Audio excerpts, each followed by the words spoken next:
નમસ્તે વિદ્યાર્થી મિત્રો, આજે આપણે એસપીની અંદર વિભાગ 1માં પ્રકરણ 5 પૂછપરછના પત્રો અને તેના પ્રત્યુત્તરો એ પ્રકરણની સમજૂતી મેળવવાની છે. સૌથી પહેલાં આપણે પ્રસ્તાવના જોઈએ. વેપાર માટેના જે પત્રો લખવામાં આવે છે એના કારણે જ કોઈ પણ ધંધો હોય એનો પ્રસાર પણ થાય છે અને એનો પ્રચાર પણ થાય છે.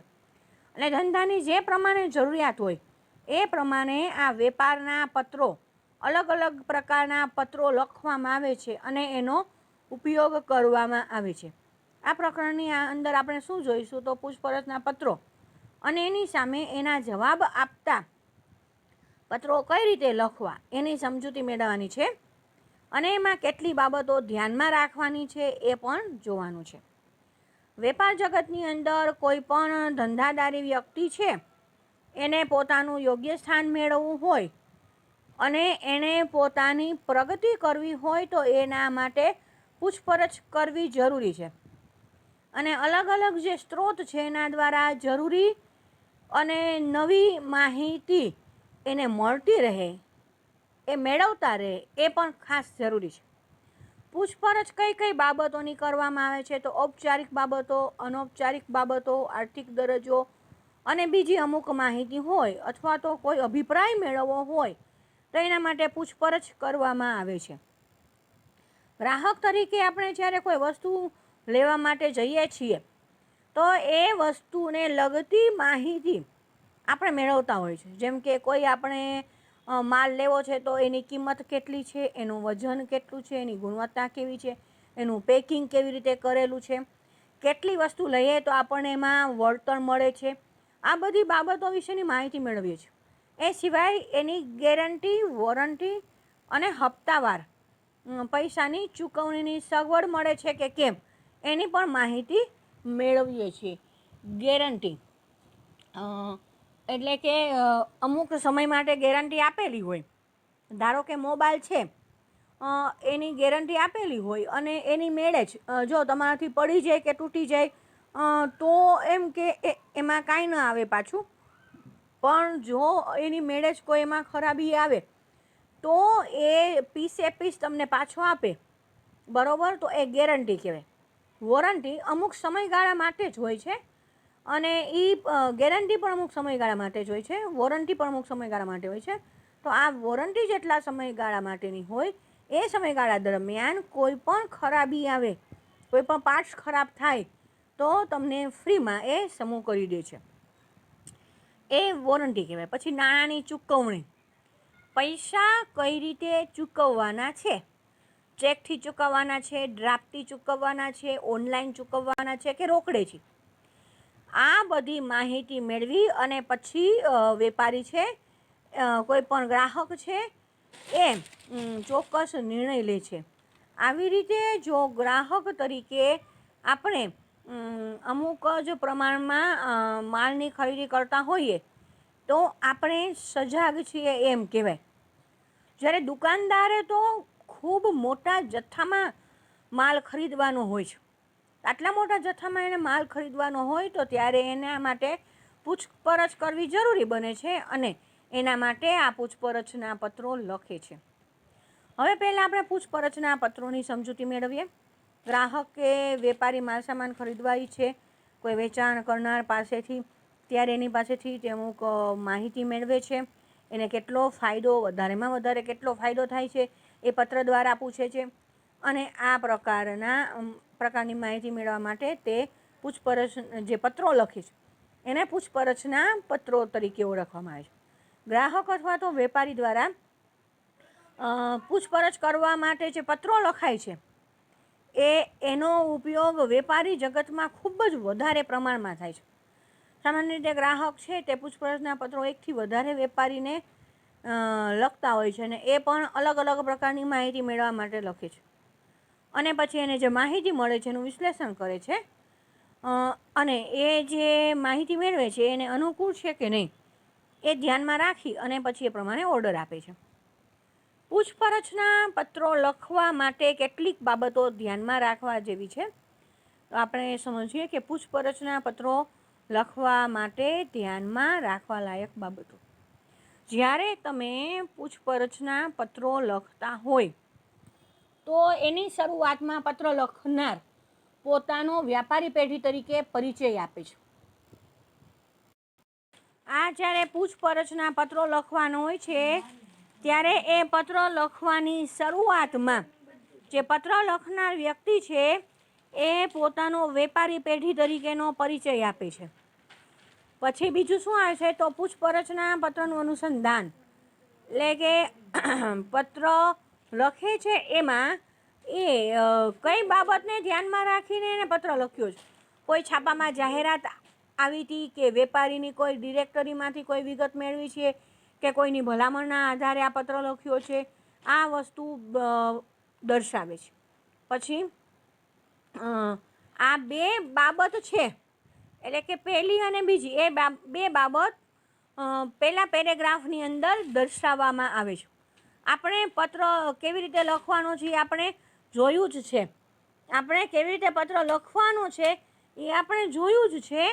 તો એમાં વચ્ચે આપણે જે પત્ર લખીએ છીએ એમાં કુલ 3 પેરેગ્રાફ હોય છે. આ જે 3 પેરેગ્રાફ છે એમાં સૌથી પહેલા પેરેગ્રાફની અંદર આપણે પૂછપરછના પત્ર આપણે વેપારી પેઢી તરીકે પરિચય આપીએ છીએ અને સાથે સાથે કયા અનુસંધાનમાં આ પત્ર લખ્યો છે એ જણાવીએ છીએ.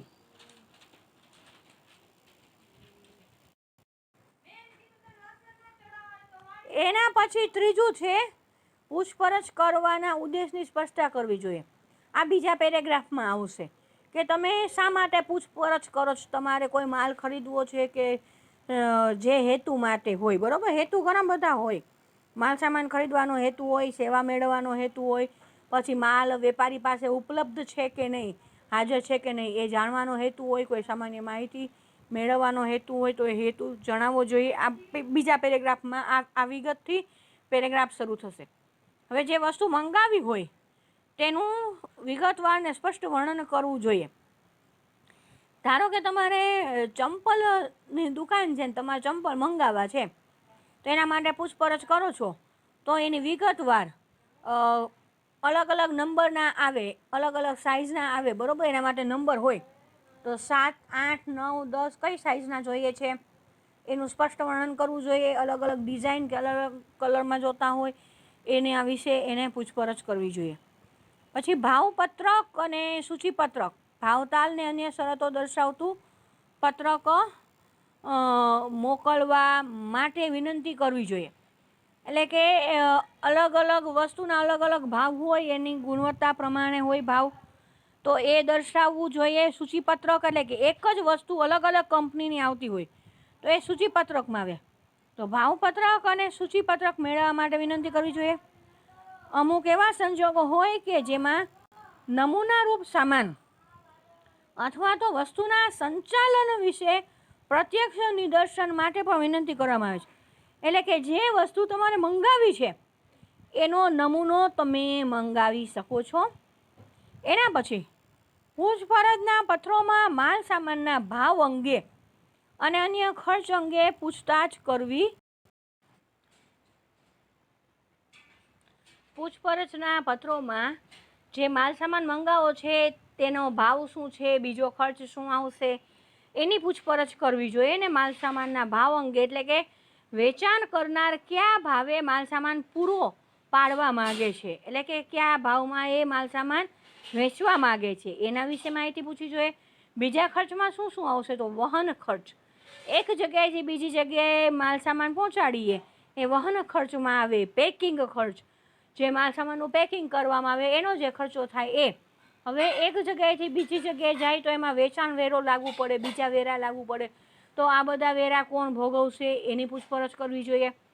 પછી ન્યૂનતમ ભાવ ને મહત્તમ વળતર, ઓછામાં ઓછો ભાવ અને આપણને કેટલો માલ મેળવશું, ખરીદીશું તો કેટલું વળતર મળશે, તો એ પ્રમાણે ઓર્ડર વિશે વિચારી શકાય, એટલે એ પણ પૂછી શકાય છે. પછી માલ સામાનના ખરીદી માટે નાણાંની ચૂકવણીની રીત એટલે કે પૈસા કઈ રીતે ચૂકવવાના છે, પૈસા રોકડેથી, ચેકથી, ડ્રાફ્ટથી કે ઓનલાઈન પેમેન્ટથી ચૂકવવાના છે એ પણ પૂછી લેવું જોઈએ. વેપારમાં સમયસર માલસામાન મળવો જરૂરી છે. તો જે માલ ખરીદનાર વ્યક્તિ છે તે અમુક સમય મર્યાદામાં માલસામાન મળશે કે કેમ એ વેચાણ કરનારને એણે પૂછવું જોઈએ. પછી ચોક્કસ પ્રકારનો માલસામાન ચોક્કસ પ્રકારના પેકિંગમાં ઉપલબ્ધ થાય એવી ઈચ્છા હોય તો ખરીદનારે એ અંગે માહિતી મેળવવી જોઈએ. એટલે કે ધારો કે અમુક કાચની વસ્તુ હોય તો એમાં અમુક રીતે પેકિંગ કરવું જરૂરી છે, તો એના વિશે પણ માહિતી મેળવવી જોઈએ. પછી પત્રનો આ બધી વિગત છે તે પત્રના વચ્ચેના પેરેગ્રાફમાં આવશે, બીજા પેરેગ્રાફમાં આટલી બધી વિગતો વચ્ચેના ભાગમાં, વચ્ચેના પેરેગ્રાફમાં લખ્યા પછી છેલ્લા પેરેગ્રાફમાં કઈ વિગત આવશે, તો વેચાણ કરનાર વ્યક્તિ છે ને ખાતરી આપવાની છે કે જો તેમણે જે ભાવ કીધો છે અને વેપારની જે શરતો છે એ અનુકૂળ હશે તો એ ભવિષ્યમાં મોટો ઓર્ડર આપશે અને એના પછી માલસામાનની જથ્થાબંધ ખરીદી માટે પૂછપરછના પત્રોમાં ઓર્ડર અને માલસામાન વહન માટેને જરૂરી સમયગાળા વિશે વિચારી અગાઉથી લખવા માટે જણાવવું જોઈએ. તો આ બધી વિગત છે તે પૂછપરછના પત્રોમાં લખવાની હોય છે. હવે આપણે આ પૂછપરછના પત્રોના અમુક નમૂનારૂપ પત્રો જોઈએ. તમને પરીક્ષાની અંદર આવી રીતે લખાયેલું આવે છે કે ભાઈ તપસ્વી ટી ટ્રેડર્સ કલોલ તરફથી વિવિધ પ્રકારની ચાની જથ્થાબંધ ખરીદી માટે ભાવ અને ખરીદ વેચાણની શરતો અંગે પૂછપરછ કરતો પત્ર ગુજરાત ટી ડેપો, કાલુપુર, અમદાવાદને લખો. હવે જો ઘણી વખત તમને આખું એડ્રેસ આપ્યું પણ હોય અને ઘણી વખત એડ્રેસ ન આપેલું હોય તો એ એડ્રેસ તમારે તમારી રીતે લખવાનું હોય છે. અમુક વિગત છે એ દરેક પત્રની અંદર સામાન્ય હોય છે, એટલે પહેલાં પત્રની અંદર કહું છું, બધા પત્રની અંદર એ વિગત તમને ખ્યાલ આવી જ જશે કઈ રીતે લખવાની છે. હવે જે વ્યક્તિ પત્ર લખી રહ્યો છે, આ પૂછપરછ કરતો પત્ર છે એટલે આમાં ગ્રાહક પત્ર લખી રહ્યો હોય.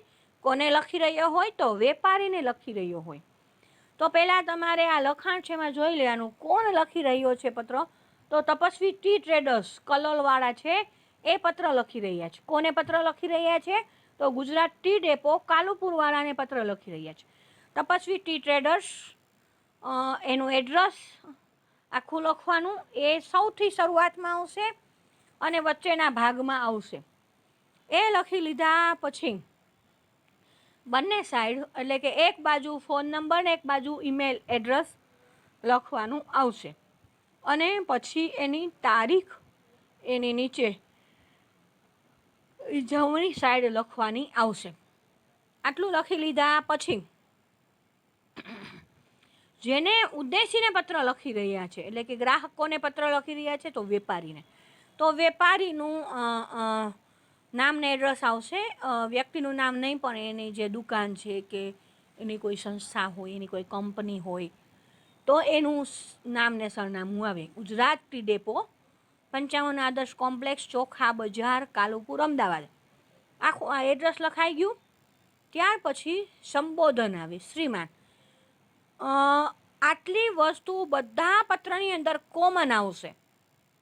પત્ર લખનારનું પહેલાં, પછી ફોન નંબર, ઈમેલ, તારીખ અને પછી જેને તમે પત્ર લખી રહ્યા છો એનું નામ અને એડ્રેસ અને પછી આ જે સંબોધન આવે છે માનવાચક તે. હવે પત્રમાં આપણે ધ્યાનમાં રાખવાની બાબત જોઈ એ બધું આવશે. જો પહેલાં પેરેગ્રાફમાં મેં તમને કીધું હતું એ પ્રમાણે બે બાબત આવશે કે ભાઈ તમે જે સંસ્થા છે, તમારી કંપની છે, બરાબર, એ કેટલા સમયથી છે એ તમે એમાં દર્શાવો છો. એટલે કે તમે અહીંયા વ્યાપારી પેઢી તરીકે તમારો પરિચય આપો. શું કહો છો? તો અમે છેલ્લા 15 વર્ષથી કલોલમાં ઉપર દર્શાવેલ સરનામાવાળી જગ્યાએ વિવિધ પ્રકારની ચાનો છૂટક વેપાર કરીએ છીએ. આ તમે તમારી વ્યાપારી પેઢી તરીકે તમારી ઓળખાણ આપી. પછી તમે એ દર્શાવો છો કે કયા અનુસંધાનમાં તમે આ પત્ર લખો છો. તો 15 માર્ચ 2016ના રોજ આજના સમાચાર નામના અખબારમાં પ્રસિદ્ધ થયેલી તમારી ચાના વેચાણ માટેની જાહેરાત વાંચીને અમે આ પત્ર લખવા માટે પ્રેરાયા છીએ. પત્ર શા માટે લખેલો છે, એટલે કયા અનુસંધાનમાં લખ્યો છે, તો છાપવામાં આવી છે જાહેરાત એના અનુસંધાનમાં. આ 2 વિગત જ પહેલા પેરેગ્રાફમાં આવશે. હવે બીજો પેરેગ્રાફ છે, આ પહેલો અને ત્રીજા પેરેગ્રાફની સરખામણીમાં વધારે મોટો હોય, કેમ કે એમાં વધારે વિગત તમે પૂછી રહ્યા છો. હવે તમે હેતુ દર્શાવો છો, કયા હેતુથી તમે આ પત્ર લખવા માટે પ્રેરાય છો. તો શું કહો છો તમે કે અમે તમારી પાસેથી વિવિધ પ્રકારની ચા દરેક 50 કિલોગ્રામના પેકિંગમાં ખરીદવાય છીએ, તો તમારી પાસે ઉપલબ્ધ વિવિધ પ્રકારની ચાનું સૂચિપત્રક, ભાવપત્રક અમને મોકલી આપવા વિનંતી. જો 2-3 વિગત આમાં ભેગી કરી લીધી છે. તમારે જે વસ્તુ જોઈ છે ને એનું પણ તમે વર્ણન કરી લીધું છે. એના માટે તમારે કઈ વસ્તુ મંગાવવી પડશે એ પણ તમે કહી દીધું છે. બરાબર, તમારો હેતુ, તમારે જે વસ્તુ જોઈએ છે એનું વર્ણન અને એના માટે કઈ વસ્તુ જોશે એ, આ બધું. પછી અલગ અલગ પ્રકારની ચા અલગ અલગ જથ્થા પ્રમાણે જોઈએ છીએ, તો એ પ્રમાણે તમારે પેકિંગ કરવાનું છે એ તમે કહી દીધું. પછી એના ભાવ, વળતર, પૈસાની ચૂકવણી કઈ રીતે કરવાની છે એ તમે જાણવા ઈચ્છો છો, એ તમે કહી દીધું. ને એ સિવાય તમે એ સામાન વહનના કયા માધ્યમ દ્વારા તમે મોકલશો, ખર્ચ, આ બધી બાબતો વિશે જણાવવા વિનંતી. તો આટલી વસ્તુ વચ્ચેના પેરેગ્રાફમાં આવી. હવે છેલ્લી જે બાબતો આપણે ધ્યાનમાં રાખવાની છે 11મા અને 12મા પોઈન્ટ પ્રમાણે, તો કઈ 2 બાબતો છે, તો એ આ છેલ્લા પેરેગ્રાફમાં આવે. માલસામાન અમારા ઓર્ડર આપ્યા બાદ 10 દિવસમાં પહોંચે એવી અપેક્ષા હોવાથી ઝડપથી પ્રત્યુત્તર પાઠવવા વિનંતી. કેટલા દિવસમાં તમારે માલસામાન જોઈએ છે એ તમે કહી દીધું છે. અને પછી એમ પણ કહી દીધું છે કે ભાઈ તમારો ભાવ, તમારી જે શરતો છે એમને અનુકૂળ આવશે તો અમે આપણે ભવિષ્યમાં મોટો ઓર્ડર આપીશું. આ 2 વિગત છે એ ક્યાં આવશે, તો ત્રીજા પેરેગ્રાફમાં આવશે. આટલું લખાઈ ગયા પછી આભાર માની, આભાર ક્યાં લખવાનો છે, તો એ પત્રની ડાબી સાઈડ લખવાનું છે, ત્યાં પત્ર પૂરો થાય છે. અને પછી છેલ્લે તમે જમણી સાઈડ આપનો વિશ્વાસુ સહી કરવાની નથી, ફક્ત XYZ એમ જ લખવાનું રહેશે. અને જે વ્યક્તિ પત્ર લખી રહ્યો છે એને પોતાનો હોદ્દો જણાવવાનો રહેશે. તો આવી રીતે અહીંયા આ પત્ર પૂર્ણ થાય છે. આ પત્ર તમને 4 માર્ક્સના પ્રશ્નમાં પણ પૂછાઈ શકે અને 5 માર્ક્સના પ્રશ્નમાં પણ. એટલે કે E અને F વિભાગમાં પૂછાતો હોય છે આવો પ્રશ્ન, આવા પત્રો પૂછાતા હોય છે અને આના તમને રોકડા માર્ક્સ મળી જતા હોય છે. આખો પત્ર વ્યવસ્થિત સાચો તમે જો લખ્યો હોય તો પૂરેપૂરા 4 માર્ક્સ ને પૂરેપૂરા 5 માર્ક્સ તમને આમાં મળી જતા હોય છે. તો ધ્યાન રાખી અને પત્ર લખવાનો. હવે બીજા 2 ઉદાહરણ આપણે જોઈ લઈએ. આદર્શ નિવાસી છાત્રાલય માટે ફર્નિચરની ખરીદી કરવાની હોય, જય હિન્દ ફર્નિચર માર્ટ વડોદરાને તેના અંદાજિત ભાવ તથા નાણાંની ચૂકવણીની શરતો વિશે માહિતી મંગાવતો પત્ર લખો. જો વિદ્યાર્થી મિત્રો, મેં તમને કીધું હતું કે પત્ર લખનારનું સરનામું પહેલાં આવશે. અહીંયા જો ચોખ્ખું લખ્યું છે આદર્શ નિવાસી છાત્રાલય માટે ફર્નિચરની ખરીદી કરવાની, તો જેને ખરીદી કરવાની છે પૂછપરછ માટે પત્ર લખશે. તો આ પત્ર લખનાર વ્યક્તિ છે આદર્શ નિવાસી છાત્રાલય. કોને લખે છે, તો જય હિન્દ ફર્નિચર માર્ટવાળાને તે પત્ર લખે છે. શેની માહિતી તે મેળવવા માગે છે, તો અંદાજિત ભાવ અને નાણાંની ચૂકવણીની શરતો, એટલે કે ક્વોટેશન, એની માહિતી એ મંગાવી રહ્યા છે. એના માટે તે પત્ર લખી રહ્યા છે. હવે મેં તમને કીધું હતું એ પ્રમાણે પત્ર લખનારનું પહેલાં વચ્ચે સરનામું આવશે, બરાબર, ફોન નંબર, અહીંયા ઈમેલ એડ્રેસ નથી તો તારીખ આવી જશે જમણી સાઈડ. પછી કોને પત્ર લખી રહ્યા છે, તો જય હિન્દ ફર્નિચર માર્ટવાળાને પત્ર લખી રહ્યા છે. ત્યાર પછી સામાન્ય જે માનવાચક સંબોધન શ્રીમાન એ આવશે. આટલી વસ્તુ છે એ સામાન્ય રીતે આવશે. હવે પત્ર લખવાની શરૂઆત કરે છે, વચ્ચેનો ભાગ છે એ મુખ્ય છે. શું કહે છે તો મહેસાણા જિલ્લાના ખેરાલુ ગામમાં આવેલા વિદ્યાર્થીઓ માટે આદર્શ નિવાસી છાત્રાલયમાં ફર્નિચરની જરૂર છે. જો આમાં દરેક પત્રમાં એવું જરૂરી નથી કે આગળ જેનો હેતુ છે બરાબર, સૌથી પહેલાં હેતુ પણ દર્શાવી શકાય છે બરાબર. એટલે સૌથી પહેલાં વેપારી પેઢીનો જ આવે ઉલ્લેખ એવો જરૂરી નથી. જો તમે વેપારી પેઢીનો ઉલ્લેખ કરો તો પણ એ ખોટું નહીં પડે. હવે મહેસાણા જિલ્લાના ખેરાલુ ગામમાં આવેલા વિદ્યાર્થીઓ માટેના આદર્શ નિવાસી છાત્રાલયમાં ફર્નિચરની જરૂર છે. તો અમે તમારી પાસેથી નીચે દર્શાવેલ જથ્થા મુજબ જો એને જથ્થો પણ દર્શાવી દીધો છે, ટેબલ, ખુરશી, તિજોરી, કબાટ, પલંગ વગેરેની ખરીદી કરવા ઈચ્છીએ છીએ. જેટલા પ્રમાણમાં એ ખરીદી કરવા ઈચ્છે છે એ બધું એને પ્રમાણ લખી દીધું છે. અને પછી છેલ્લા પેરેગ્રાફમાં શું લખ્યું છે તો ઉપરનો જે ઓર્ડર છે એના માટે અમે તમારી પાસેથી વ્યાજબી કિંમત અને ઉચ્ચ ગુણવત્તાવાળા માલસામાનની અપેક્ષા રાખીએ છીએ અને નાણાંની ચૂકવણીની શરતો અંગે જણાવી અને આ જે સરનામું દર્શાવ્યું છે સરનામે માલસામાન પહોંચાડવા સામાન વહનનો ખર્ચ કોણ અને કેટલો ભોગવશે એ બાબત વિશે સ્પષ્ટતા કરતું પત્રક મોકલવા વિનંતી. અને પછી છેલ્લે આવશે અમે આપના ઝડપી પ્રત્યુત્તરની અપેક્ષા રાખીએ છીએ, આભાર વ્યક્ત કરી અને પછી છેલ્લે આપનો વિશ્વાસુ જમણી સાઈડ બરાબર.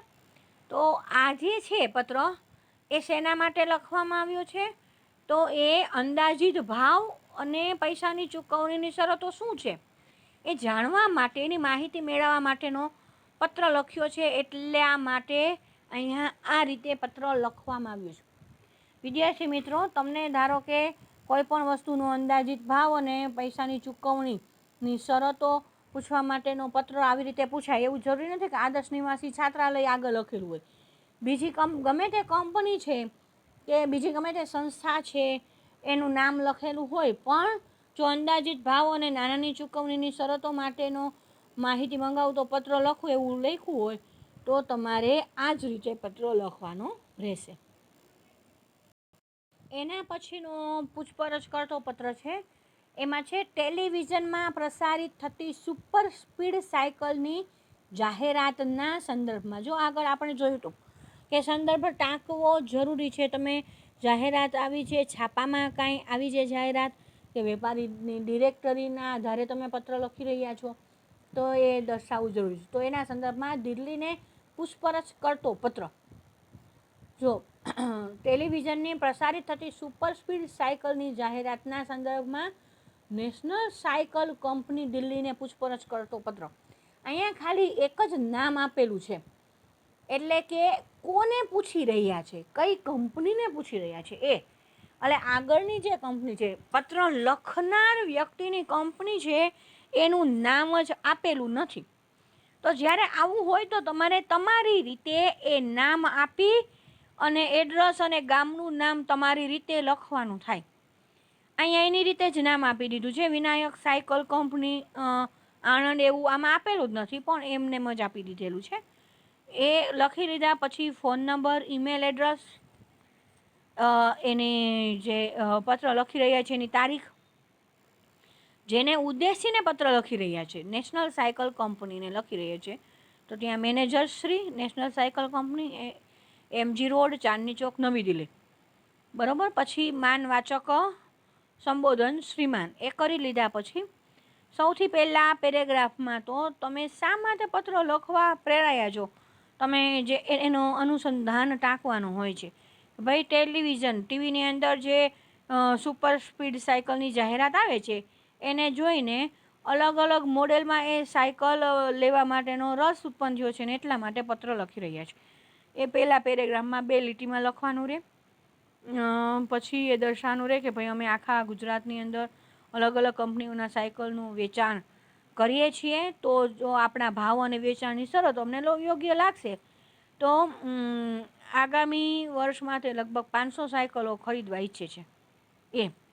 અને પછીના પેરેગ્રાફમાં સુપર સ્પીડ સાયકલના અલગ અલગ મોડેલ નું માહિતી આપતું માહિતીપત્રક, ભાવપત્રક અને માલસામાન વહન અને વળતરની વિગતો મોકલી આપશો. એ ત્રીજા પેરેગ્રાફમાં લખ્યું છે.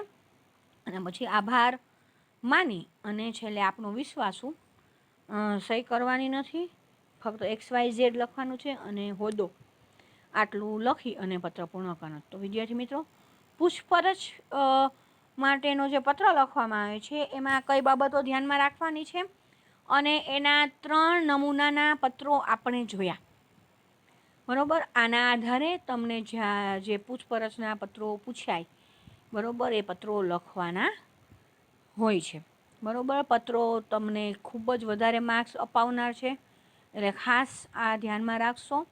અને પત્રો કેમ લખવા એ તમને અનુભવ જ છે. તમે આગળ ગુજરાતી વિષયની અંદર, હિન્દીની અંદર અને અંગ્રેજીની અંદર તમે લોકોએ પત્ર લખેલા જ છે. તો એમાં ખાલી આ વેપારના સંદર્ભમાં પત્ર લખવાના છે, એ પ્રમાણે વચ્ચેના લખાણમાં થોડો ફેરફાર આવશે.